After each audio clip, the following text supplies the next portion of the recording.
নাও নাও হ্যাঁ হ্যাঁ এই যে লোকেরা চায়ের আইটেম দেখেন পরিবেশনটা কত সুন্দর। তার ভিতরে দিচ্ছে আপনার আদা, লবঙ্গ, তারপরে লেবু, দারচিনি, ঠিক আছে। তার কালার দেখেন পুরো ডিএসএলআর কালার, অনেক সুন্দর পুরো ডিএসএলআর কালার। তারা খেয়ে দেখি টেস্টটা কিরকম। সেই স্বাদ, এত স্বাদ কে?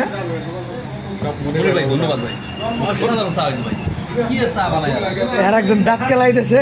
এখানে আপনারা চা খাইতে আসেন, এখানে চা খাইতে এলে আপনাদের তৃপ্তি মিটবে। চা খাইতে এলে আপনাদের তৃপ্তি মিটবে।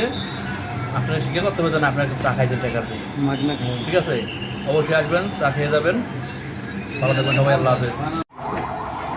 এটা হচ্ছে একটা চায়ের দোকান, শেখ সাবিত কফি শপ। এখানে দুর্দান্ত চা হয়, রং চা, লাল চা, কফি আর বিভিন্ন ধরনের। এবং এখানে আসছে হলো আমাদের নাজুল ভাই।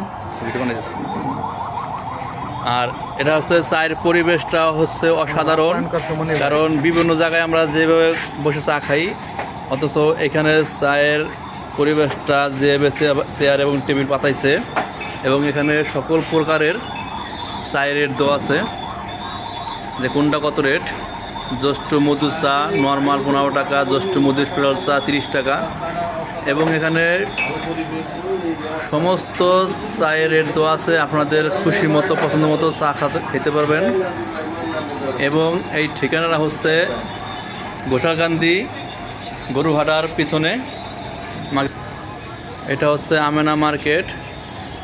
এবং এখানে আপনারা আরও কোল্ড ড্রিঙ্কস, আরও কেক, বিস্কিট, বিভিন্ন আইটেম পেয়ে যাবেন। এবং আসলেই আপনারা এই মুরব্বিকে দেখতে পারবেন, সে খুবই তার নরম হাতে চাটা বানায়, এবং চাটা খেয়ে আপনারা খুবই আনন্দ উপভোগ করবেন। ওই যে আমাদের আজিম ভাই, সে মোটামুটি বর্তমানে একটা তিনি ভালো হয়ে যাবেন। চাখর। রং চা দেবেন, দুধ চা খাইবেন না? আপনার বলেন ওই দুধ চার কথা? আমি দুধ চা খাবো। আর লাল চা খান, দুধ চাও না একদিন খাইন।